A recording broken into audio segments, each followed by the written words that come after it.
Hi అండి అందరికీ welcome back to my channel. అందరూ ఎలా ఉన్నారండి? సో ఇది వచ్చేసి మరొక న్యూ ఐటమ్ టు అవర్ కొత్త సంసారం అనమాట. ఇది తీసుకోవడానికి మా హస్బెండ్కి నాకు చాలా డిస్కషన్ అయితే జరిగింది. నేనైతే ఎందుకు టేబుల్ ఇప్పుడు అవసరం లేదు కదా అని నేను, మా హస్బెండ్ అయితే ఉండాలి, టేబుల్ మేనర్స్ తెలీదా నీకు అది ఇది అంటూ ఉంటారనమాట. సో ఇంకా ఫైనల్గా అయితే ఆయన మాట చెల్లించుకొని టేబుల్ అయితే ఆర్డర్ పెట్టారు. సో ఏదైనా ఒక కొత్త వస్తువుని ఇంట్లోకి తీసుకోవాలన్నప్పుడు కంపల్సరీ డిస్కషన్ అనేది జరుగుతుంది కదండి. మా హస్బెండ్ అయితే అన్నీ ఉండాలంట. నేనైతే ఎందుకు వచ్చిన ఖర్చు అని చెప్పేసి అంటూ ఉంటాను. సో ఇది వచ్చేసి ఇలా కుషన్స్‌లా వచ్చాయన్నమాట. ఈ టేబుల్ విషయానికి వస్తే మాత్రం ఇంకా ఇది టేబుల్ చూసారు కదా! 6 సీటర్ అనమాట. ఓవరాల్ కాస్ట్ 11,000 అయితే పడింది. అమెజాన్‌లో తీసుకున్నాం మేము. సో ఇది డివైడ్ చేసి వచ్చిందనమాట కుషన్స్. ఇంటికొచ్చిన తర్వాత మనం బిగించుకునేలాగా ఉన్నాయి ఇవి. అంతా బానే ఉంది గానీ ఒక చైర్ మాత్రం కొంచెం కింద లెగ్స్ ఉంటాయి కదా! 4 కోళ్ళు అంటారు కదా! వాటి దగ్గర కొంచెం ఇబ్బంది, అంటే అటు ఇటు ఊగుతున్నట్టుంది అదొక్కటి. మిగతాదంతా ఓవరాల్ చాలా అంటే చాలా బావుంది.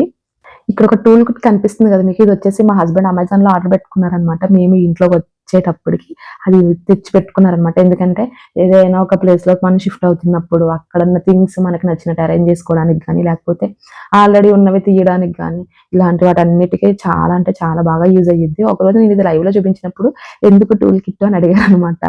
సో అది ఎందుకంటే చాలా అంటే చాలా విధాలుగా యూజ్ అవుతుందండి.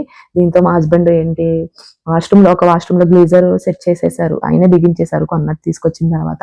మళ్ళీ ఆల్రెడీ మాకన్నా ముందు ఉన్న వాళ్ళు ఈ రూమ్‌లో ఏసీ కోసమని ఒక ఏంటంటారు పైన ఒక షెల్ఫ్ తీసి పెట్టారు పక్కన.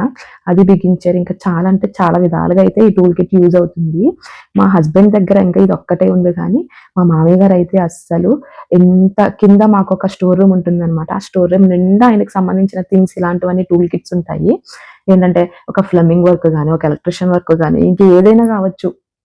అది మాత్రం వాళ్ళని పిలవకుండా ఫస్ట్ ఈయనే సెట్ చేసేయడానికి ట్రై చేస్తారనమాట. ఒకవేళ ఆయన వాళ్ళ కాని టైంలో మాత్రమే ఆ ఎలక్ట్రీషియన్ గాని, ప్లంబర్‌ని గాని పిలుస్తారనమాట. ఏదో అంటారు గదా! వంశపారంపర్యంగా కొన్ని లక్షణాలు అబ్బుతాయని. అలాంటి లక్షణాలు మా హస్బెండ్‌కి కూడా వచ్చాయండి. అది మాత్రం నాకు చాలా హ్యాపీ అనిపిస్తది. ఎందుకంటే ఇలాంటి చిన్న చిన్న థింగ్స్ కూడా మనం ఇంట్లో సెట్ చేసుకోలేదనుకోండి, అనవసరంగా ఒక ప్లంబర్‌ని పిలుస్తాం, ఎలక్ట్రీషియన్‌ని పిలుస్తాము. డబ్బులు వేస్ట్ అనమాట. మేము ఒక వాష్‌రూమ్‌లో గ్లేజర్ వేయడానికి ఎలక్ట్రీషియన్‌ని పిలిచామనమాట. ఆయన దగ్గర దగ్గర 1600 తీసుకున్నాడు.